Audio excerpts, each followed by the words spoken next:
Hi everyone, welcome to Masudur blog. আমরা আজ fullness point এবং ফুলনেস লেন্থ এই দুইটি পয়েন্ট নিয়ে আলোচনা করব এবং এই দুইটি পয়েন্ট দিয়ে কী ধরনের কাজগুলো করা যায় সিএলও সফটওয়্যার দিয়ে সেই বিষয়টি আপনাদেরকে তুলে ধরব। Let's go start it. First of all আমরা একটি রেক্ট্যাঙ্গেল পিস নেব, এস প্রেস করে। এখানে 19x19 রয়েছে, 19x19 একটি পিস রেক্ট্যাঙ্গেল নিয়ে নিলাম। নিয়ে নেওয়ার পর আমরা প্রথমে যাব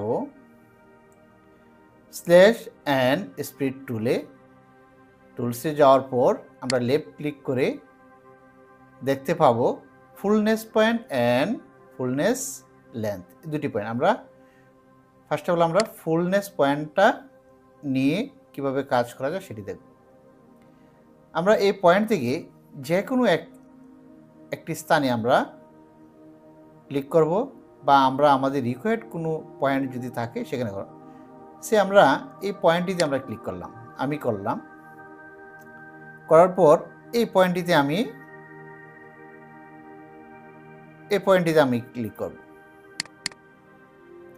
ডাবল ক্লিক করার সাথে সাথে দেখুন সেটি একটি বৃত্ত আকারে তৈরি হয়েছে। আমি ফুলনেস করার জন্য আমি এই পয়েন্ট থেকে এই পয়েন্ট 90 ডিগ্রি হিসেবে ফুলনেস করব। দেখুন ডাবল ক্লিক করলে দুই দিকেই সমানভাবে কাজ করবে। 90 ডিগ্রি এখান থেকে যখন আমরা স্কেলটা ধরবো দেখবেন এটা 90 ডিগ্রি পাবেন। এখান থেকে স্কেল ধরার পর আমরা 90 ডিগ্রি পাবো। এখান থেকে স্কেল ধরলে এটা 90 ডিগ্রি পাবো। কন্ট্রোল জেড দিয়ে আমরা আগের জায়গায় আবার চলে গেলাম। এখন আমি এখানে মিডল থেকে যে হয়তো বা বলবেন এখানে মিডলে কীভাবে করবো। এই মিডলে যে কোনো জায়গায় আমি ক্লিক করি না কেন, এই মিডল থেকে আমি এই মিডলে ক্লিক করলাম, ডাবল ক্লিক করলাম, দেখুন O2 হয়েছে। এটি দুটি অপশানে করা যায়। O2 90 ডিগ্রি, এখানে 90 ডিগ্রি রয়েছে, এখানে 90 ডিগ্রি রয়েছে, চতুর্দিকেই 90 ডিগ্রি রয়েছে। আমি আবার কন্ট্রোল জেড দিয়ে চলে গেলাম। এখন আরেকটি অপশান, আমি এই মিডলেই ক্লিক করলাম, এখানে একটি ক্লিক করে শেষ করে দিলাম।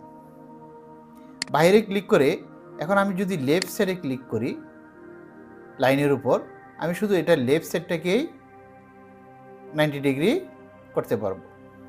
দেখুন লেফট সাইডটাই 90 ডিগ্রি হয়েছে। আমি আবার কন্ট্রোল জেড দিয়ে আগের জায়গায় চলে গেলাম। এই মিডল পয়েন্ট থেকে আবার ক্লিক করলাম, একটি ক্লিক করে ছেড়ে দেব, বাইরে ক্লিক করব।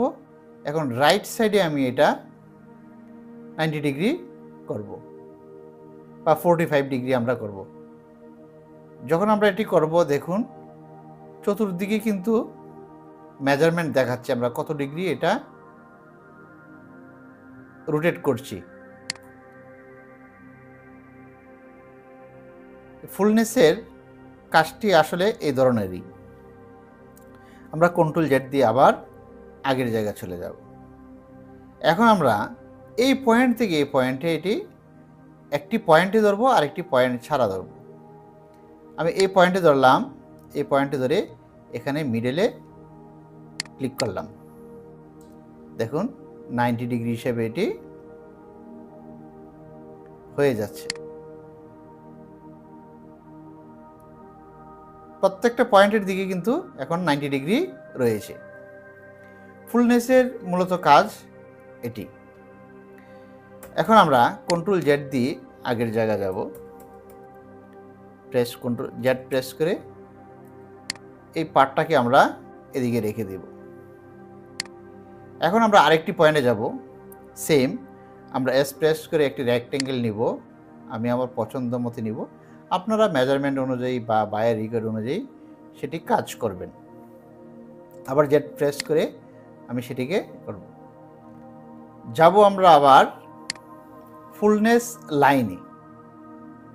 পয়েন্টটা আমি আপনাদেরকে তুলে ধরেছি, এখন লাইনে যাব। এই লাইনে ক্লিক করলাম।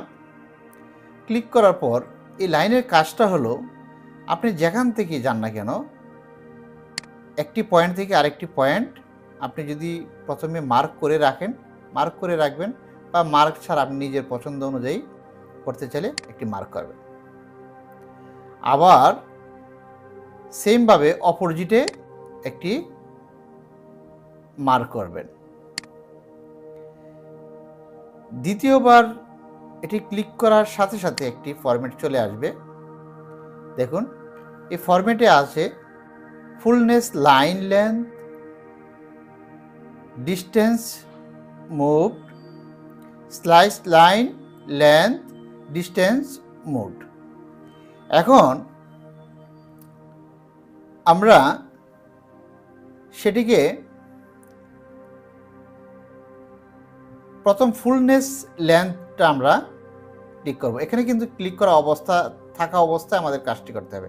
দেখুন এই যে উপরে ইন, এটা কিন্তু এখন ইনসাইডের দিকে যাচ্ছে।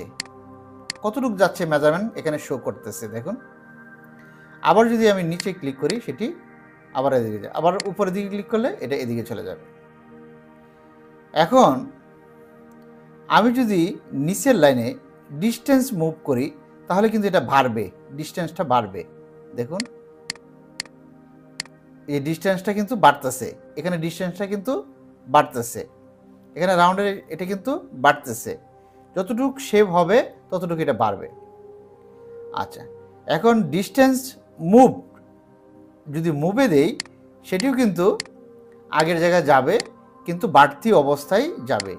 অতিরিক্ত যেটা ল্যান্ডটা বেড়েছিল সেই অনুযায়ী কিন্তু এটা মুভটা করবে। এটা আপনাদের খেয়াল রাখতে হবে। এখন আমি সেটিকে একটি মিডিয়াম অপশানে নিয়ে আসলাম, এটা আমি ওকে দিয়ে দিলাম। এখন যদি আমি এই সাইডটাকে অপোজিটের দিকে করি তাহলে আমাকে আবার সেই ফুলনেস লাইনে যেতে হবে। আমি এই এতটুকুকে আমি এই কাজটা করব।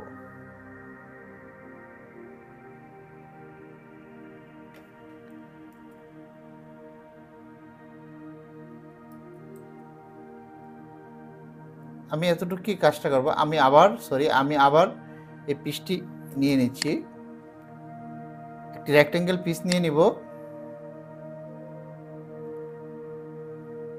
একটি রেক্টেঙ্গেল পিস নিয়ে নিব, আবার ফুলনেসে যাব, ফুলনেস লাইনে যাব। আমি প্রথমে এখান থেকে এতটুকু নিব, এখান থেকে এতটুকু নিব। নেওয়ার পর আমি এটি যদিও আমি আপনাদেরকে দেখিয়েছি,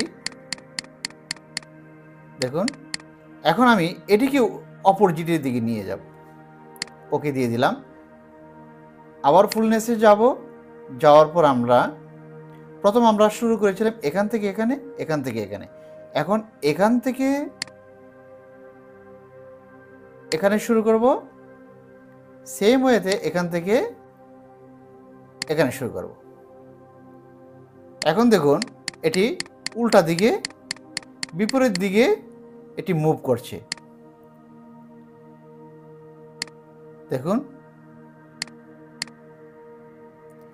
ওকে দিব, লাইক দিস। এ হলো ফুলনেসের কাজ এবং ফুলনেস পয়েন্টের কাজ। তো বন্ধুরা, আজকের এই ভিডিওতে আমি দুইটি পয়েন্ট তুলে ধরেছি। Number 1 fullness point, number 2 fullness line. এই দুটি পয়েন্ট দিয়ে একটি রেক্ট্যাঙ্গেল পিসকে কীভাবে 90 ডিগ্রি করা যায় শেপ নিয়ে, এবং স্কার্ট তৈরি করার জন্য যে ধরনের শেপগুলো তৈরি করা যায় এবং ফুলনেস শেপগুলো তৈরি করা যায়, প্রত্যেকটি পয়েন্টে আমি আপনাদের জন্য তুলে ধরেছি। এবং আমি প্রত্যেকটি আইকনের প্রত্যেকটি পয়েন্ট নিয়ে স্টেপ বাই স্টেপ আপনাদের জন্য ভিডিও তৈরি করব। আশা করছি আমার চ্যানেলটিকে মাসুদুর ব্লগ আপনারা সাবস্ক্রাইব করবেন। সিওলো সফটওয়্যার দিয়ে কীভাবে সহজে 2D প্যাটার্ন, 3D সব ধরনের কাজই করা যায় সেই বিষয়টি আমি আপনাদেরকে স্টেপ বাই স্টেপ তুলে ধরব। তো আমার চ্যানেলটিকে সাবস্ক্রাইব করবেন। এবং আমি প্রত্যেকটি ভিডিওতে একটি কথা বলে থাকি, আপনাদের আশেপাশে থাকা অনেক ছোটো ছোটো এতিমখানা রয়েছে, সেখানে সাহায্যের হাতটি বাড়িয়ে দেবেন। ধন্যবাদ, ভালো থাকবেন। আসসালামু আলাইকুম।